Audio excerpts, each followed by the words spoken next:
par le conflit en Ukraine, puisque des tirs d'artillerie ont été entendus jeudi près des zones sécessionnistes de l'Est de l'Ukraine, où les forces gouvernementales ukrainiennes et les séparatistes pro-russes se sont mutuellement accusés hier d'avoir enfreint le cessez-le-feu en vigueur dans le Donbass, renforçant les inquiétudes sur la situation dans la région.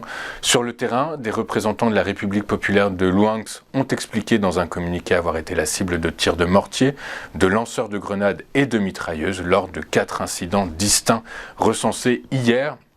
De leur côté, les forces gouvernementales ont démenti et déclaré qu'à l'inverse, c'est elles qui avaient été la cible de tirs auxquels elles n'avaient pas répliqué. On le comprend, hein, la guerre des communiqués va faire rage ces prochains jours. Aux États-Unis, les inscriptions hebdomadaires au chômage sont de façon inattendue reparties à la hausse la semaine passée, mais la tendance générale reste à la baisse, alors que les employeurs peinent toujours à trouver de la main-d'œuvre. Les inscriptions au chômage ont augmenté lors de la semaine du 6 au 12 février à 248 000 inscriptions contre 225 000 la semaine précédente, a annoncé ce jeudi le département du travail. Les économistes remarquent qu'au-delà des variations hebdomadaires, la tendance des licenciements repart à la baisse alors que les perturbations liées au virus continuent de se dissiper et que les entreprises reprennent des activités plus normales. Toujours sur le thème du chômage, en France, le taux de chômage est en forte baisse au T4 2021. Il cède 0,6 points par rapport au trimestre précédent à 7,4% de la population active en France, selon des chiffres publiés aujourd'hui par l'INSEE.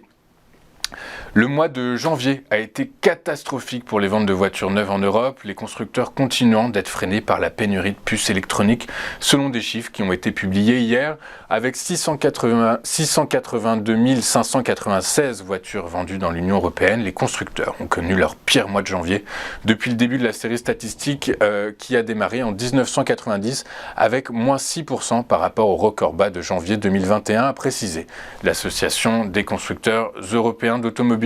Les principaux marchés ont enregistré des baisses à 2 chiffres, avec la France qui cède 18,6%, l'Italie 19,7%, la Belgique 10%, les Pays-Bas 11,3% et la Pologne moins 10,2%, donc toujours par rapport à janvier 2021.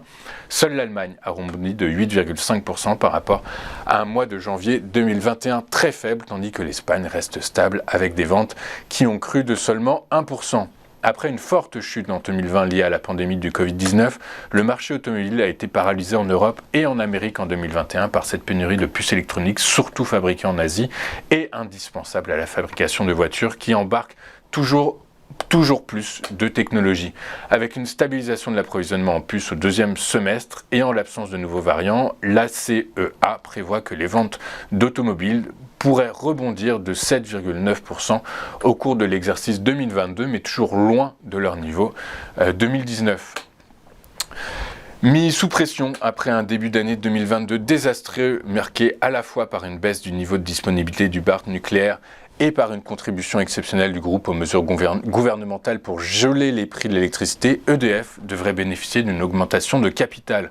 Selon plusieurs sources concordantes, l'État, qui détient 84% du capital de l'énergéticien, aurait tranché en faveur d'un renforcement des fonds propres du groupe via un apport supérieur à 2 milliards d'euros. Juridiquement, la décision n'est pas encore prise, le conseil d'administration du groupe public ne s'étant pas encore prononcé sur cette proposition de l'État. Avant de poursuivre notre émission, je vous propose un rapide coup d'œil sur la séance d'hier à Paris, une séance marquée par les déclarations, donc comme on l'a vu, contradictoires autour de l'invasion imminente ou non de l'Ukraine par les forces armées russes.